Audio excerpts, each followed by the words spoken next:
The morning sun cast long shadows across the dusty streets of Fallujah as Sarah Martinez adjusted her medical bag one final time. At 28, she had already served 2 tours as a Navy corpsman, but nothing could have prepared her for what this day would bring.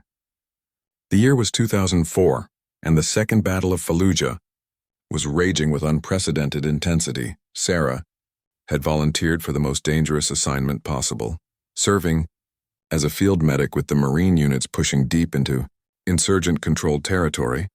Her colleagues back at the forward operating base had called her crazy, but Sarah knew that wounded Marines needed immediate medical attention, and she wasn't about to let them down from the safety of a bunker. The convoy she was attached to consisted of 4 Humvees, carrying 12 Marines and 2 Navy corpsmen. Their mission was to establish a medical aid station in a partially cleared sector of the city, where they could treat wounded soldiers without having to evacuate them all the way back to the main base. Intelligence reports suggested the area was relatively secure, but in Fallujah nothing was ever truly safe. As their convoy moved through the narrow streets, Sarah noticed how eerily quiet everything seemed. Windows were boarded up, and no civilians could be seen anywhere. The only sounds were the rumbling of their engines and the distant crack of gunfire from other parts of the city. She checked her medical supplies again: morphine, bandages, blood-clotting agents, and emergency surgical tools. Everything was exactly where it should be. Lance Corporal Rodriguez, sitting across from her in the Humvee, tried to lighten the mood with jokes about the terrible food they'd been eating. Sarah smiled, but her mind was focused on the mission ahead. She had studied the building layout of their destination countless times. It was a 3-story structure that had once been a school, with thick concrete walls that would provide good protection while they worked. The convoy commander's voice crackled through the radio, announcing they were 2 minutes out from their destination. Sarah felt the familiar pre-mission butterflies in her stomach, the same feeling she'd had before every dangerous operation. She said a quick prayer for the safety of her team and took a deep breath. As they turned the final corner, Sarah could see their destination building coming into view. It looked exactly like the aerial photographs she had studied, except for the scorch marks on one wall where an explosion had occurred weeks earlier. The Marines in the lead vehicle began their security sweep, moving with practiced efficiency toward the building's entrance. That's when everything went wrong. The first shots came from the rooftop of a building across the street. Sarah heard the distinctive crack of AK-47 fire and the metallic ping of bullets striking their Humvee. The Marine driving their vehicle immediately accelerated, trying to reach the safety of the building. But more gunfire erupted from multiple directions. Rodriguez grabbed his rifle and prepared to return fire. But Sarah was already focused on her primary job, keeping everyone alive. She could see muzzle flashes from at least 3 different buildings surrounding their position. The insurgents had set up a perfect ambush, waiting for the convoy to enter the kill zone before opening fire. The lead Humvee made it to the building and the Marines began dismounting, laying down covering fire for the rest of the convoy. But Sarah's vehicle was still 50 meters away when she heard the unmistakable whistle of an incoming rocket-propelled grenade. The explosion lifted their Humvee off the ground and slammed it back down on its side. Sarah felt herself thrown against the armored door, her medical bag flying across the cramped interior. Blood was running down her forehead, but she could still think clearly. The driver was unconscious and Rodriguez was groaning in pain, clutching his arm. Through the smoke and dust, Sarah could see insurgents moving between the buildings, trying to surround their position. The other Marines were pinned down behind their vehicles, unable to advance or retreat. Radio chatter filled the air as the convoy commander called for immediate air support and reinforcements. Sarah knew she had to get out of the overturned vehicle and help the wounded Marines. But every time she tried to move toward the door, bullets slammed into the armor plating inches from her head. The insurgents seemed to have unlimited ammunition and were determined to kill everyone in the convoy. She managed to drag Rodriguez to a more protected position within the vehicle and started treating his wounded arm. The bone was broken, but the bleeding wasn't too severe. As she worked, she could hear the Marines outside coordinating their defensive positions and calling out enemy movements. The situation was deteriorating rapidly. More insurgents were arriving, and Sarah could hear the sound of vehicles approaching from multiple directions. The convoy was completely surrounded, and reinforcements were at least 20 minutes away. Air support was delayed due to weather conditions, leaving the small group of Marines to fight for their lives against overwhelming odds. Sarah finished bandaging Rodriguez's arm and checked on the driver, who was starting to regain consciousness. She could see that they needed to get out of the vehicle soon, as fuel was beginning to leak from the damaged tank. The smell of gasoline mixed with smoke and dust created a toxic cloud inside their cramped shelter. Outside, the gunfire was becoming more intense. Sarah could hear grenades exploding and the distinctive sound of Marine M16s answering the insurgent AK-47s. She knew that her fellow corpsman in one of the other vehicles was probably treating wounded Marines, and she needed to get to them to help. Taking a deep breath, Sarah grabbed her medical bag and prepared to make a run for the building where the other Marines had taken cover. She had no way of knowing that this decision would lead to a fight for survival that would test every limit of human endurance and determination. The battle for Fallujah was about to become very personal for one young Navy corpsman who refused to abandon her mission, no matter what the cost. Sarah kicked open the damaged door of the overturned Humvee and immediately felt the heat of bullets passing inches from her head. The insurgents had positioned themselves perfectly to target anyone trying to escape the vehicles. She could see 3 Marines from the lead vehicle who had made it to the building, but they were pinned down behind concrete barriers at the entrance. With Rodriguez and the driver following close behind her, Sarah sprinted toward a pile of rubble that offered some protection between their position and the building. Halfway there, she heard Rodriguez cry out and saw him stumble. A bullet had struck his leg and he was losing blood fast. Without hesitation, Sarah dropped to the ground and crawled back to Rodriguez, dragging her medical bag through the dirt and debris. Bullets were striking the ground all around them, sending up small explosions of dust and concrete fragments. She could hear the Marines in the building shouting for them to move faster, but Rodriguez couldn't walk. Working quickly under fire, Sarah applied a tourniquet to Rodriguez's leg and injected him with morphine for the pain. The bleeding slowed, but she knew he needed surgery soon or he would lose the leg. She grabbed his rifle and ammunition, knowing they would need every weapon they could get. The sound of approaching vehicles grew louder, and Sarah realized the insurgents were bringing in reinforcements. Through the smoke, she could see pickup trucks with mounted machine guns moving into position around their location. The small group of Marines was about to face an enemy force at least 3 times their size. Sarah helped Rodriguez to his feet, and they stumbled toward the building, with the driver providing covering fire from behind them. Just as they reached the entrance, a grenade exploded near the doorway, sending all 3 of them flying into the building's interior. Inside, Sarah found chaos. 4 Marines were wounded, including Sergeant Thompson, the convoy commander, who had taken shrapnel in his chest and was having trouble breathing. The other corpsman, Petty Officer Jenkins, was working frantically to stop the bleeding from a Marine's head wound. Sarah immediately went to work on Sergeant Thompson. Recognizing the signs of a punctured lung, she needed to perform an emergency procedure to relieve the pressure in his chest cavity. But the insurgents were already trying to storm the building. Gunfire echoed through the concrete hallways as the remaining able-bodied Marines fought to keep the enemy at bay. Working by the light of a small flashlight, Sarah made a small incision between Thompson's ribs and inserted a tube to drain the blood and air from around his lung. It was a dangerous procedure under the best circumstances, but doing it in a combat zone while under direct attack required nerves of steel. Thompson's breathing improved almost immediately, but Sarah knew he needed to get to a proper medical facility within hours, or he wouldn't survive. She moved on to the next wounded Marine, a young private who had been shot in the abdomen. The bullet had passed through his intestines, and he was losing blood internally. Jenkins looked up from his patient long enough to give Sarah a grim assessment. "We've got 6 wounded, limited medical supplies, and no way out. Radio's been damaged, so we can't call for help. The Marines are saying there might be 30 or 40 insurgents surrounding us." Sarah nodded and continued working on the private's wound. She had enough supplies to keep the wounded Marines stable for a few hours, but without evacuation, some of them wouldn't make it through the night. She could hear the enemy fighters moving through the building's lower level, testing the Marines' defensive positions. The building shook as another RPG exploded against the exterior wall. Dust and debris rained down from the ceiling, and Sarah had to shield her patients from the falling concrete. She could hear the insurgents shouting to each other in Arabic, coordinating their assault on the building. Corporal Martinez, one of the unwounded Marines, appeared at Sarah's side. "Doc, they're trying to get in through the back entrance. We need every person who can fight. Can you handle a rifle? Sarah looked at her wounded patients, then at Jenkins, who was still working on the Marine with the head injury.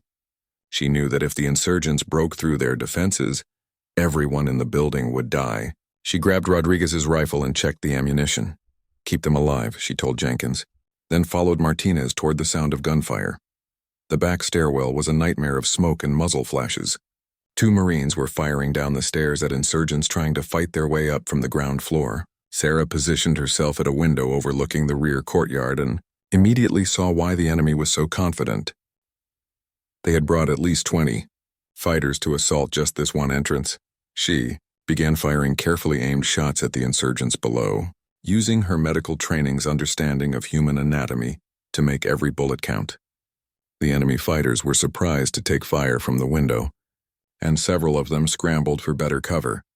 For the next hour, Sarah moved between treating wounded Marines and fighting off insurgent attacks. Every time she thought the enemy assault was weakening, more fighters would arrive with fresh weapons and ammunition. The Marines' ammunition was running dangerously low, and several of their defensive positions had been compromised. During a brief lull in the fighting, Sarah checked on her patients again. Sergeant Thompson was conscious but weak, and the private with the abdominal wound was showing signs of shock. She administered more morphine and started an IV to help maintain his blood pressure. Jenkins pulled her aside with terrible news. The radio in the other Humvee is working, but barely. I managed to get a message out before it died completely. Reinforcements are at least 4 hours away, maybe more. There's heavy fighting all over the city, and they can't spare anyone right now. Sarah felt her heart sink. 4 hours was too long for some of the wounded Marines, and she wasn't sure their ammunition would last that long against such a large enemy force. She looked around at the faces of the Marines still fighting and saw the same realization in their eyes. They were on their own, surrounded by an enemy that seemed determined to kill every American in the building. The real fight for survival was just beginning, and Sarah knew that the decision she made in the next few hours would determine who lived and who died. Outside, the insurgents were regrouping for another assault, and this time they seemed to have brought heavy weapons. The heavy machine gun fire started just after midnight. Sarah could hear the distinctive sound of a .50 caliber weapon tearing chunks of concrete from the building's exterior walls. The insurgents had brought in serious firepower, and the Marines' defensive positions were becoming untenable. Sarah was in the makeshift medical area on the 2nd floor when the first wall started to collapse. The .50 caliber rounds punched through the concrete like it was paper, sending deadly fragments flying through the room. She threw herself over Sergeant Thompson, using her own body to shield him from the debris. When the firing stopped, Sarah looked around and realized their situation had become desperate. The main stairwell was now blocked with rubble, cutting off their escape route to the ground floor. Worse, the structural damage was making the entire 2nd floor unstable. Jenkins was helping her move the wounded Marines to a more protected area when they heard the distinctive whine of incoming mortar rounds. The first explosion shook the entire building, followed immediately by 2 more. The insurgents were now using indirect fire weapons, which meant they could attack the building from a safe distance. "We need to get to the roof," Sarah told Jenkins. "This floor is going to collapse and we'll be sitting ducks down here." Moving 6 wounded Marines up a damaged staircase while under mortar attack seemed impossible, but Sarah knew it was their only chance. She organized the able-bodied Marines into teams, with each team responsible for carrying 1 wounded soldier. The climb to the roof was a nightmare. Rodriguez, despite his own wounds, insisted on helping carry the private with the abdominal injury. Every few minutes they had to stop and take cover as mortar rounds exploded around the building. Sarah could hear parts of the structure giving way under the bombardment. On the roof, the situation looked even worse than Sarah had imagined. She could see insurgent positions in at least 6 different buildings surrounding them. Muzzle flashes lit up the night as enemy fighters continued to pour automatic weapons fire into their position. But the rooftop also gave them some advantages. The Marines had better fields of fire, and Sarah found that she could see the enemy mortar position about 200 meters away. She pointed it out to Corporal Martinez, who had become the de facto leader after Sergeant Thompson was wounded. "If we can take out that mortar, we might have a chance," Martinez said, studying the enemy position through his rifle scope. "But we'd need someone to get close enough to throw grenades," Sarah looked at the route between their building and the mortar position. It would mean crossing open ground under fire with almost no cover. It was essentially a suicide mission, but without those mortars, everyone on the roof would die anyway. "I'll do it," Sarah said quietly. She had the most medical training, which meant the others needed her alive. But she also knew that someone had to take the risk. Martinez shook his head. "Doc, you're needed here. Let me—" A mortar round exploded just below the roofline, sending more debris flying. Sarah could see that Sergeant Thompson was losing consciousness again, and the private's condition was getting worse. They were running out of time. "Listen," Sarah said, grabbing Martinez's arm. "In 10 minutes, Thompson is going to need another chest tube or he'll die. The kid with the gut shot needs surgery in the next hour. Jenkins can handle basic first aid, but he can't do the procedures. You need me alive to keep them breathing." Another mortar round landed closer, and Sarah could feel the building swaying slightly. The structure was taking too much damage to remain stable much longer. "But if those mortars keep hitting us, we're all dead anyway," she continued. "Give me 5 Marines and enough grenades and I'll take out that position. You keep the wounded alive until I get back." Martinez looked at the other Marines, then at the wounded soldiers lying on the roof. He knew Sarah was right, but sending a Navy corpsman on what amounted to an assault mission went against everything he'd been trained to do. 3 Marines, he said finally. "And you take Rodriguez. He knows explosives and he's still mobile." Sarah nodded and started gathering grenades and extra ammunition. She chose the 3 youngest Marines, figuring they had the best chance of surviving the run across open ground. Rodriguez protested that his wounded leg would slow them down, but Sarah knew they needed his expertise with explosives. Before leaving the roof, Sarah gave Jenkins detailed instructions about caring for each wounded Marine. She showed him how to monitor Thompson's breathing and what signs to watch for that would indicate internal bleeding in the other patients. "If I don't make it back," she told Jenkins, "keep them comfortable. Use all the morphine if you have to." The assault team prepared to rappel down the back of the building using rope they'd found in the structure. Sarah checked her medical bag one more time, making sure she had everything she needed to treat wounds during the mission. She also grabbed extra blood-clotting agents, knowing that someone was likely to get hurt. As they prepared to descend, Sarah looked back at the wounded Marines lying on the roof.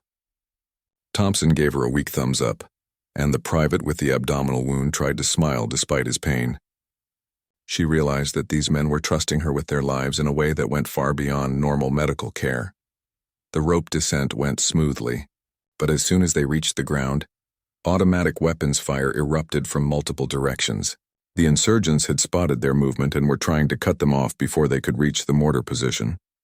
Sarah found herself running through the dark streets of Fallujah, dodging bullets and explosions, carrying medical supplies and weapons, responsible for keeping wounded Marines alive, and leading an assault mission all at the same time.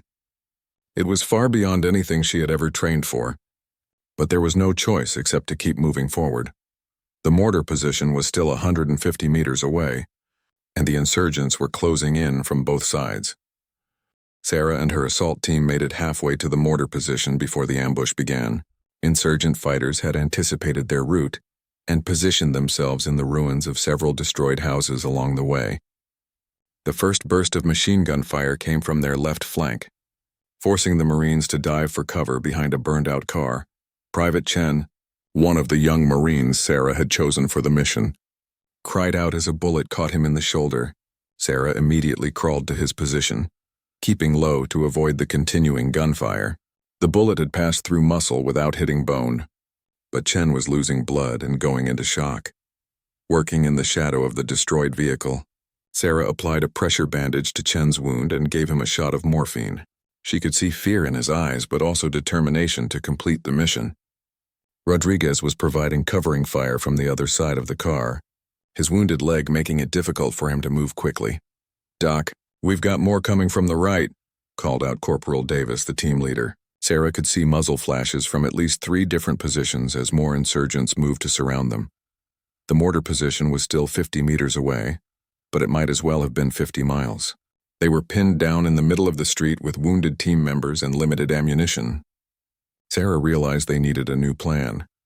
She studied the layout of the destroyed buildings around them and noticed a drainage tunnel that ran beneath the street. It was partially collapsed, but it might provide a covered route closer to the mortar position. She pointed it out to Davis. That tunnel leads right under their position, she said. If Rodriguez can get his explosives in there, we might be able to take out the whole emplacement from below. Davis looked skeptical. That tunnel could be booby-trapped, or it might collapse on whoever goes in there. Sarah checked her watch. They had been gone from the roof for 20 minutes, and she knew that Jenkins would be struggling to keep the wounded Marines stable without her help. Every minute they spent pinned down was another minute closer to losing patience back at the building. "I'll go," she said. "I'm the smallest, and if something happens to me, you can still complete the mission." Before anyone could argue, Sarah was crawling toward the tunnel entrance, dragging a satchel of explosives that Rodriguez had prepared. The tunnel was darker than she had expected, and she had to feel her way forward using her hands. The walls were wet and slimy, and she could hear rats scurrying away from her approach. Behind her, the Marines continued to exchange fire with the insurgents, trying to draw attention away from her infiltration attempt. Sarah could hear bullets ricocheting off the concrete above her head as she crawled through the narrow passage. The tunnel was longer than she had anticipated, and twice she had to stop and clear away debris that blocked her path. Her medical bag caught on a piece of twisted rebar, and she had to work it free without making noise that might alert the insurgents above. When she finally reached a position directly under the mortar emplacement, Sarah could hear the insurgents talking to each other just a few feet above her head. She could smell the distinctive odor of gunpowder and hear the metallic sounds of them loading another mortar round. Rodriguez had rigged the explosives with a 30-second delay fuse, giving Sarah just enough time to get clear of the blast area.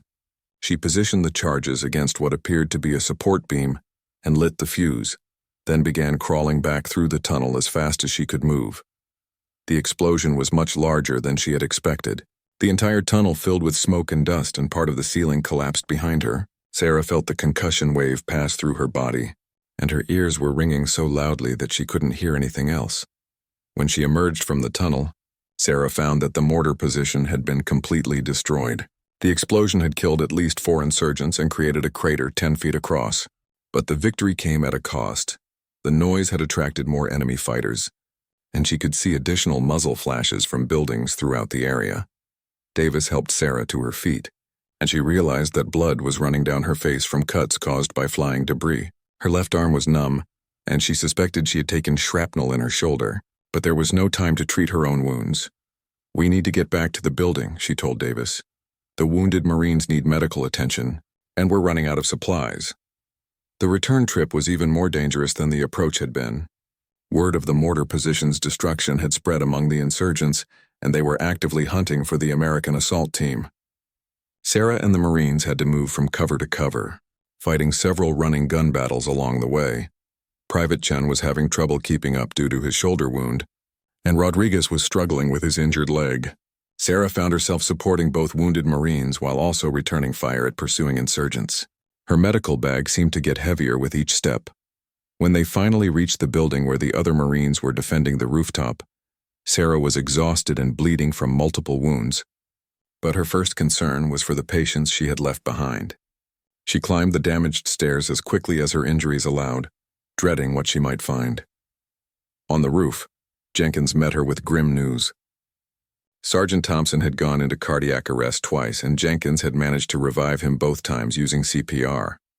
But Thompson was unconscious now, and his breathing was becoming irregular. The private with the abdominal wound was showing signs of severe internal bleeding, and his blood pressure was dropping. Sarah immediately went to work, checking each patient and adjusting their treatment. Thompson needed another chest tube procedure, which she performed using the light from Martinez's flashlight. The private required an emergency blood transfusion, but they had no blood supplies. "We need to get them out of here," Sarah told Martinez. "Thompson won't survive another hour without proper medical facilities, and the kid needs surgery immediately." Martinez pointed to the insurgent positions surrounding the building. "Doc, we can't even get off this roof. There are at least 50 fighters out there now, and they've got us completely surrounded." Sarah looked at her patients, then at the enemy positions visible in the darkness around them. They had destroyed the mortar emplacement, but the tactical situation was still hopeless. The wounded Marines were dying, ammunition was almost gone, and reinforcements were still hours away. But Sarah refused to give up. Somewhere in the back of her mind, she remembered reading about Navy SEALs operating in this area. If there was any chance of rescue, she had to find a way to signal for help. Sarah was applying another pressure bandage to Sergeant Thompson's chest when the insurgents launched their final assault. This time they had brought ladders and grappling hooks, determined to take the rooftop and eliminate the remaining Americans. The sound of automatic weapons fire intensified as enemy fighters began climbing the exterior walls of the building. The Marines' ammunition was down to their last few magazines, and Sarah knew they couldn't hold out much longer. She had been treating wounds and fighting for over 8 hours, and exhaustion was making her hands shake. But Thompson was still breathing, and the private with the abdominal wound was hanging on, so she couldn't stop now. Corporal Martinez appeared at her side, his face grim. "Doc, they're coming over the east wall. We've got maybe 5 minutes before they overrun our position. I need you to take this." He handed her a signal mirror from his survival kit. "There's been radio chatter about a SEAL team operating about 2 clicks north of here. If you can get a signal to them, maybe they can call in air support." Sarah took the mirror and looked toward the north, but all she could see was darkness and the occasional muzzle flash from distant fighting. The chances of a SEAL team seeing her signal seemed impossibly small, but it was their only hope. She positioned herself at the highest point of the roof and began reflecting moonlight off the mirror in the standard distress pattern. 3 short flashes, 3 long flashes, 3 short flashes, SOS, over and over, while the gunfire intensified around her. The first insurgent appeared at the top of the ladder on the east wall, and Rodriguez shot him with one of their last rifle rounds. But more fighters were climbing up from multiple directions, and the Marines were being forced back toward the center of the roof where the wounded lay helpless. Sarah continued signaling while also trying to shield her patients from the incoming gunfire. Bullets were striking the roof all around them, and she could see that some of the insurgents were now armed with grenades. If they managed to throw explosives into the group of wounded Marines, everyone would die. Jenkins was hit by shrapnel from a grenade that exploded near the roof's edge. Sarah saw him go down but couldn't reach him because of the intense crossfire. She was now the only medical personnel still able to function, responsible for keeping 7 wounded Marines alive, while enemy fighters closed in from all sides. That's when she saw it. A brief flash of light from the north, repeated 3 times. Someone had seen her signal and was responding. Sarah flashed back immediately, this time using the mirror to send coordinates in Morse code. She had memorized their position from the GPS unit in the damaged Humvee. The insurgents were now on the roof, fighting hand-to-hand with the remaining Marines. Sarah found herself face-to-face with an enemy fighter who had somehow gotten past the defensive perimeter. She shot him with her sidearm, then immediately returned to treating Thompson, who had stopped breathing again. Performing CPR while under direct fire was something no medical training had prepared her for. But Sarah pressed on Thompson's chest and breathed into his lungs, determined to keep him alive. Around her, the last Marines were fighting with bayonets and rifle butts as their ammunition ran. Ow, the sound she heard next was the most beautiful thing she had ever experienced. The distinctive whistle of incoming artillery. Someone had received her signal and was calling in fire support. The first rounds landed among the insurgent positions in the surrounding buildings, and Sarah could hear the enemy fighters shouting in confusion. But the artillery barrage was danger for everyone on the roof. Sarah threw herself over Thompson and the other wounded Marines as high-explosive shells began impacting all around the building. The structure shook with each explosion, and debris rained down from the night sky. When the barrage ended, the insurgent assault had been broken. Most of the enemy fighters had retreated to buildings further away, and the immediate threat to the rooftop was over. But Sarah's relief was short-lived when she realized that Rodriguez had been hit by shrapnel during the bombardment. She now had 8 wounded Marines to care for. Almost no medical supplies left, and her own injuries were becoming more serious. Blood loss was making her dizzy, and she suspected she had internal injuries from the various explosions. But she continued moving from patient to patient, doing everything she could to keep them alive. The radio in Martinez's pack suddenly crackled to life. A calm voice came through the static. "This is SEAL Team 3. We have your position marked. Medical evac is en route. Hold your position and mark your location with whatever light source you have." Sarah felt tears running down her face as she grabbed a flare from the emergency kit. The small red light seemed incredibly bright in the darkness as she held it high above her head. After hours of fighting and dying, help was finally coming. But even as relief washed over her, Sarah knew that time was running out for several of her patients.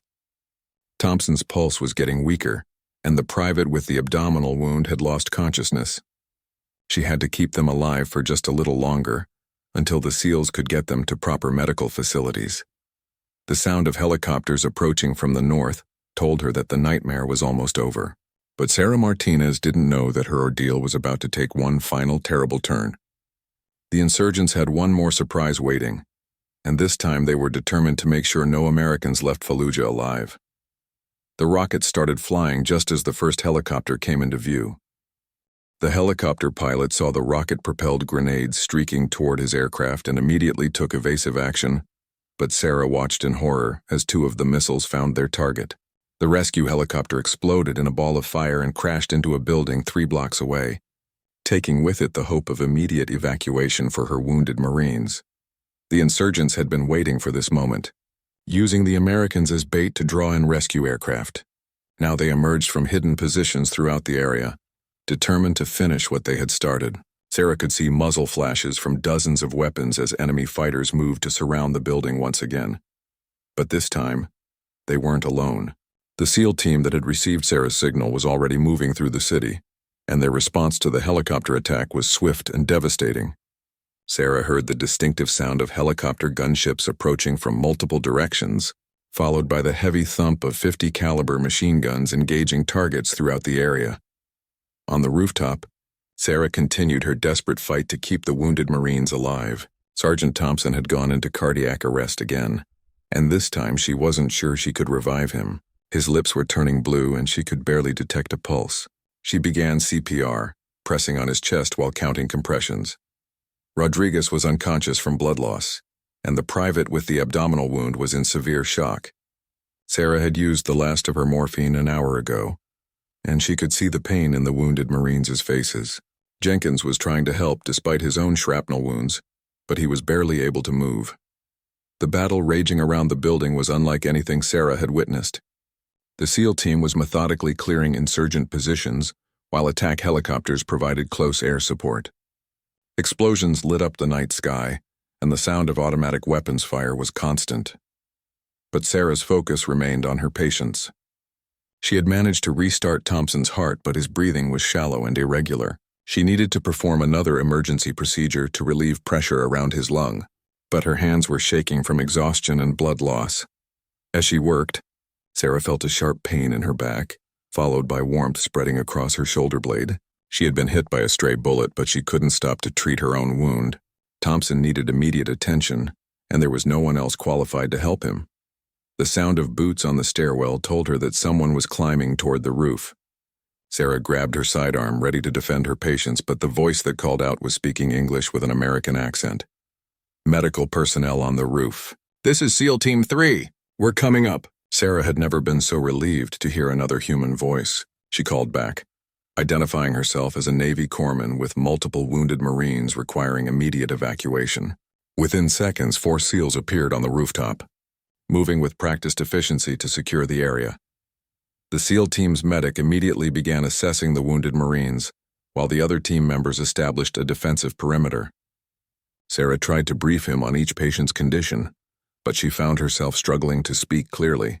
Blood loss and exhaustion were finally taking their toll. "Ma'am, you need to sit down," the SEAL medic said, noticing the blood soaking through Sarah's uniform. "We've got this now," but Sarah refused to stop working. She had kept these Marines alive for over 10 hours under impossible conditions, and she wasn't going to quit now that help had arrived. She continued monitoring Thompson's vital signs while the SEAL medic worked on the private with the abdominal wound. The team leader was coordinating with the helicopter gunships to clear a landing zone for medical evacuation. The insurgent resistance was finally breaking under the combined assault, but sporadic gunfire continued throughout the area. When the medical evacuation helicopter finally landed on a cleared section of street near the building, Sarah insisted on helping carry the wounded Marines to the aircraft. She had to be physically restrained by 2 SEALs who were concerned about her own injuries. As the helicopter lifted off with the most critically wounded Marines, Sarah realized that she had been shot a total of 15 times during the long night of fighting. Most of the bullets had passed through muscle or caused superficial wounds, but she had lost a significant amount of blood and was going into shock. The SEAL team medic started an IV and began treating her wounds while they waited for the next evacuation helicopter. Sarah kept asking about her patients, and the medic assured her that Thompson and the private were being rushed to a trauma center in Baghdad where they would receive the surgery they needed. As the second helicopter arrived to evacuate Sarah and the remaining wounded Marines, she looked back at the building where they had fought for their lives. The rooftop was littered with empty ammunition magazines, blood-stained bandages, and the debris from hours of combat. But everyone was alive. Despite being outnumbered, surrounded, and under constant attack, Sarah had managed to keep 8 wounded Marines breathing until help arrived. Her refusal to abandon her patients even when facing overwhelming odds had made the difference between life and death. The SEAL team leader approached her as they prepared to load her onto the helicopter. "Ma'am, what you did here tonight, we've never seen anything like it. Those Marines are alive because of you." Sarah looked at the faces of the wounded Marines around her, men who had trusted her with their lives in the darkest hours of battle. Rodriguez gave her a weak smile, and even Thompson, unconscious and intubated, was breathing steadily. As the helicopter flew toward the medical facility, Sarah finally allowed herself to close her eyes. She had survived 15 bullet wounds, kept 8 Marines alive under fire, led an assault mission against enemy positions, and held out against overwhelming odds until rescue arrived. The Battle of Fallujah had tested her in ways no training could have prepared her for. But Sarah Martinez had proven that sometimes the greatest acts of heroism come not from those who charge into battle, but from those who refuse to leave anyone behind.